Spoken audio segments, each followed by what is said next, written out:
નાટકમાં સમજ આવી હોય અને છોકરાઓનો એફર્ટ અને એમને ડિરેક્શન કરવામાં નૂતન આંટી અને પાયલબેન જે એમના ટીચર છે એમણે બહુ સહકાર આપ્યો છે.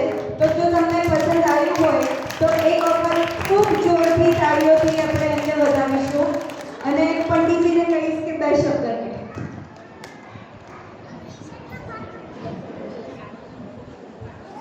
मेरे शब्द तो आप सुन ही रहे हैं. कषाय उस संसार का मूल कारण और उस कषाय से निवृत्ति वास्तविक ज्ञान है.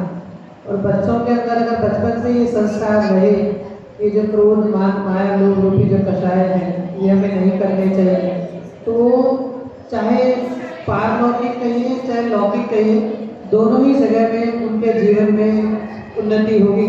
क्योंकि जब क्रोध नहीं करना, लोभ नहीं करना, मान नहीं करना, छल कपट नहीं करना, ये कोई जैनिज्म का रूप नहीं है, ये एक बेसिक कल्चर है. अगर आप बेसिक कल्चर बेसिक उसमें भी जाएंगे बिहेवियर में, तो ये बिहेवियर भी आपको एक अच्छा इंसान बनाता है. तो हम सब बच्चों का उत्साहवर्धन करते रहें और बच्चे इसी तरह पाठशाला में नित नई नई चीज़ें सीखते रहें. ये भाव. ખૂબ ખૂબ ધન્યવાદ. કાલે પ્રવચનનો ટાઈમ રહેશે 8:30 થી 9:15 અને એના પછી સાંજે 8:30 થી 9:15